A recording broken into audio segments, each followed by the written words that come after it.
Welcome back. You're still watching The Globe, and we're unpacking the Finance Minister's budget, which he delivered this afternoon. And it's been an interesting one to see people's reactions. He did as much as he could, given the budget that he had. And some would say that it was great, and others will pick holes in it, of course. And we've been getting mixed reactions, but let's get a sense from someone who understands economics, and that's Owen Nkomo with the Inkunzi Wealth Group. Owen, thanks very much indeed for joining us. What are your overall views about the budget? Were there some positives for you? Yeah, I think, Peter, thank you so much for having me, and I'm sorry for the network issues I'm having. And I'm going to have to call Mr. Yusuf himself tomorrow and ask him to sort me out for the network, because every time you and me try to talk about important things at night, we can't because of the network in 4 ways. But I think that the positives that I see in this project, especially the pleasant, not so unexpected from the market's perspective, the 182 billion rand, unexpected excess tax collection. That was very positive, and I think that where the government has directed that tax overrun is very important to make sure that we are reducing our debt. And I think the consistency in the message that the president gave us, the Sona State of the Nation address, where he spoke about us, tightening our belts, spoke about trying to push the economy to grow. He spoke a lot about job creation.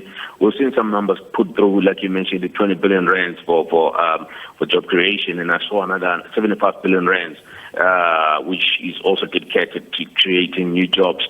That is in line with what the president said, and I think that consistency is very important when we look at the presidency and the National Treasury through the Ministry of Finance working together. That's very positive. And there's no tax increases at this stage for individuals, no levy increases from the fuel side, as you know, the challenge we're having at the moment with increasing fuel prices globally. And I think that is great. We also had a positive surprise in the commitment that the minister made last year at his medium-term budget statement, where he indicated corporate tax rates will come down by a percentage point to 27%. So those are the positives for me, Peter. And I think the commitment as well to be fiscally prudent is very important. It sends the right messages to the ratings agencies. So we had a chat a short while ago about the social aspects of this budget, and again, debates there.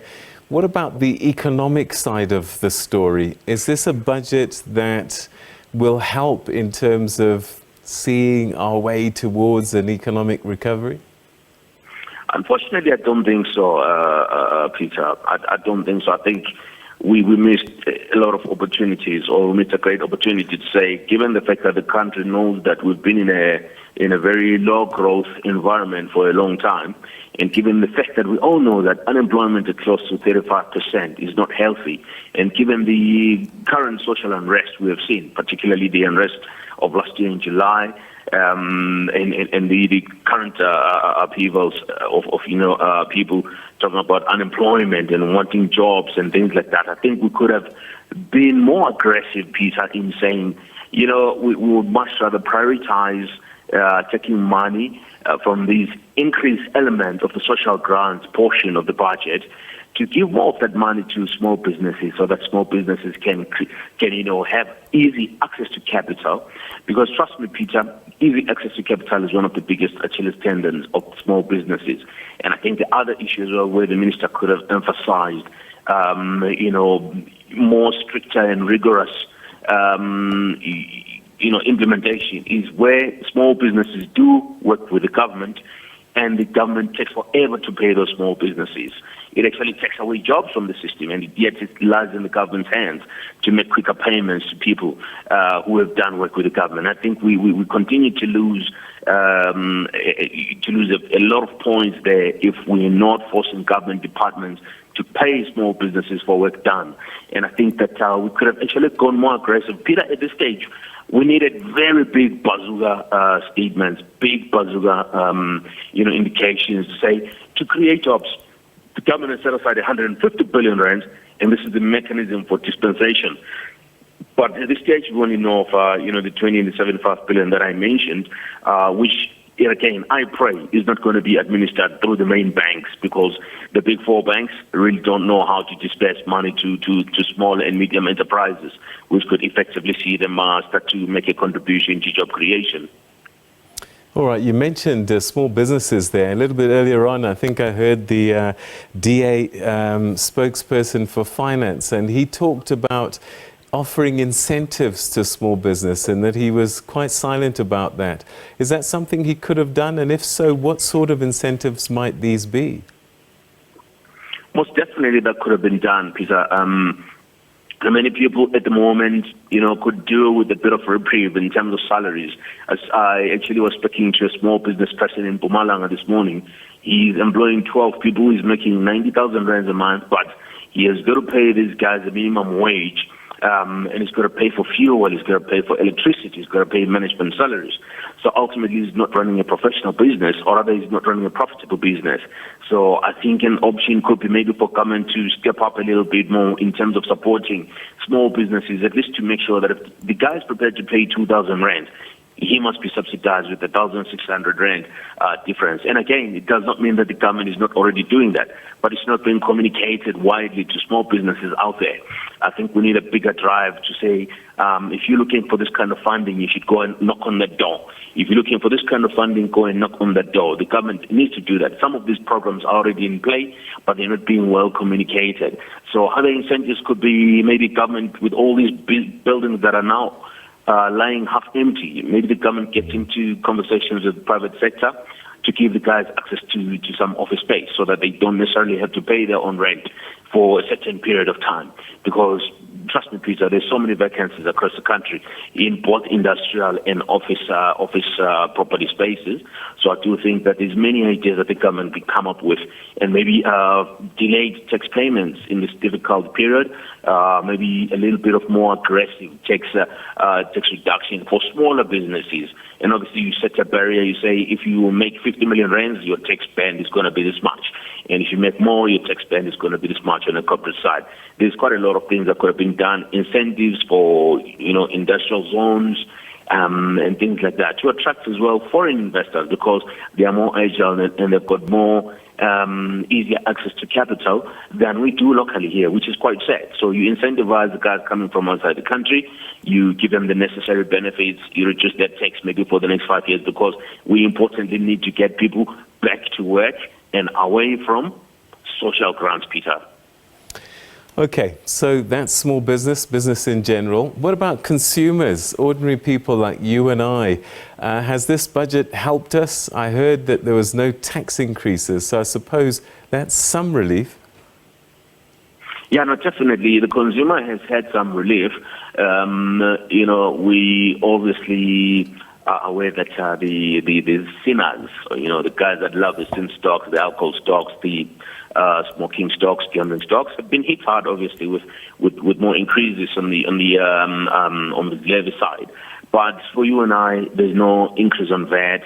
There's no increase on capital gains. There's no increase on a whole lot of taxes that affect us directly. So that's a bit of a relief, But if you try and adjust the relief given by the minister today relative to inflation, it potentially leaves us where we were last year, which one might say is not a bad scenario relative to an environment where the minister could have increased taxes. But he has got absolutely no room to increase taxes, in my view, at this stage. And his biggest win is always going to be to say to business, big and small, what is the plan? How can you put 1 million people back at work in the next 5 years?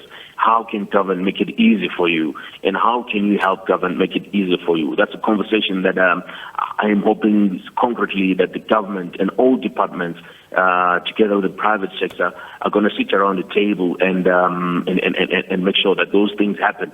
Our brothers and sisters, I do believe they want jobs more than they want to take social grants. The 350 rand grant is enslavement.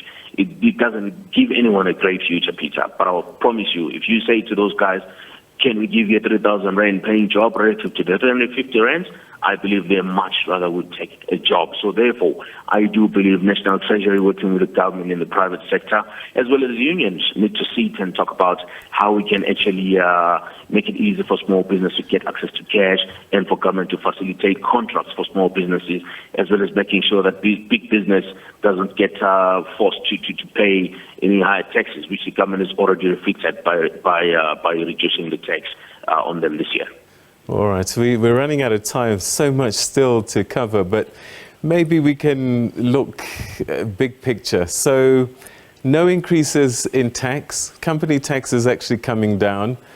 The tax base, it's something like 500,000 people providing more than 50% of the tax revenue. What this tells me is that we got a small number of people basically with the majority of the burden, and this is unsustainable, I would think, over a period of time. How does he get to a point where more people are paying their fair share? You know what the challenge is, Peter? Is when you allocate a budget like this and you've got X amount of money and you're going to allocate about 17% of that to social grants across the board without any limitations, you're funding consumption. You're not funding, expansion of the economy. You're not funding the expansion of new factories. So I do think that we need at some point to sit and have an honest conversation about whether or not the country can afford to have as many people surviving on social grants that are paid for by less than 5 million South Africans, and with 18.2 million people being on social grants. The question needs to be asked, are we doing the right thing in this space? And if we are not, how do we adjust so that we can create more capital for business to create more jobs? All right, Owen, we're going to have another chat because there's just so much to discuss. I mean, infrastructure spend, the debt, all of that. But hopefully during the next couple of days we might revisit this. But thanks so much indeed for joining us this evening. Thank you so much, my brother.